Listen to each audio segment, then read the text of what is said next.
So it's not even been a year and POCO already decided to release the new F series. Yep, the POCO F8 Ultra is out the same year as the POCO F7 Ultra. So besides the very unique Bose subwoofer at the back of the phone, what else is new and good compared to the POCO F7 Ultra, and why now?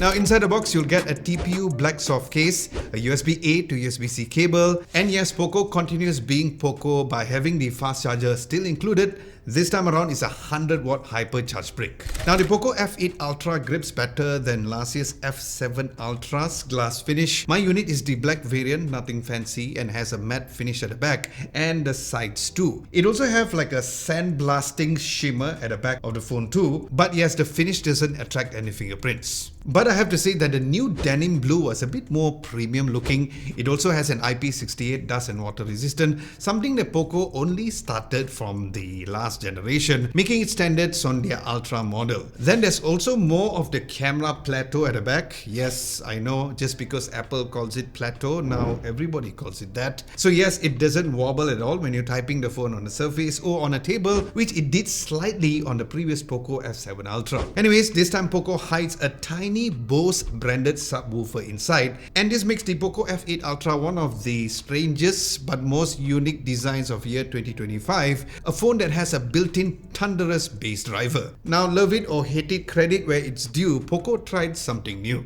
Now the phone weighs about 280 grams for the black color variant and apparently a bit more of 220 grams for the denim blue variant. Not too heavy and solid in the hands, but the frames are also flatter this time and the edges are also still curved but just slightly. So overall you would get a more comfortable hold, and yes, immediately the design feels different from the previous POCO F7 Ultra. So the F8 Ultra has a 6.93-inch 120Hz ultra clear AMOLED display compared to 6.67-inch screen on the previous F7 Ultra with 3500 nits of peak brightness, slightly more than the previous 3200 nits. Then the resolution is slightly lower, not sure why, but yeah. But they increased the panel size and the overall brightness as mentioned earlier, and the focus is more on the eye comfort with the TUV rain lens certifications with the POCO Shield glass on top. So yes, it is bigger, brighter and more comfortable to use whether you're using this outdoors or doom scrolling at night. Now inside is Qualcomm's latest, the Snapdragon 8 Elite Gen 5 chipset. Their new 3nm process SoC. Memory and the storage options include 12GB of RAM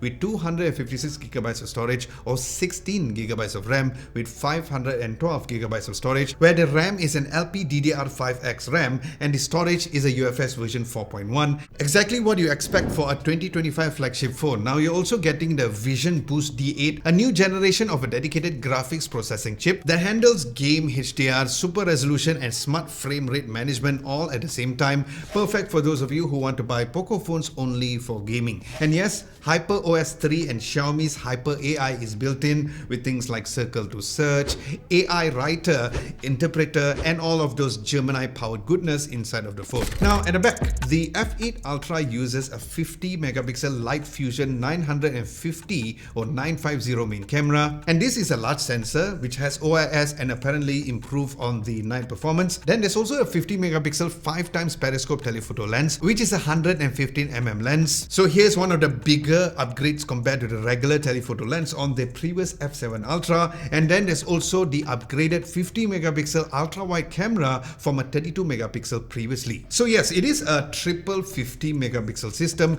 and from early tests the daytime shots looks flagship level as expected. The telephoto lenses really steals the show overall, and the ultra wide camera is improved with less edge detection, and the color signs between the lenses are more consistent than the POCO F7 Ultra. Then video maxes at 8K 30fps for the rear compared to 20fps on 8K previously, and the front camera is a 32 megapixel with up to 4K video recording.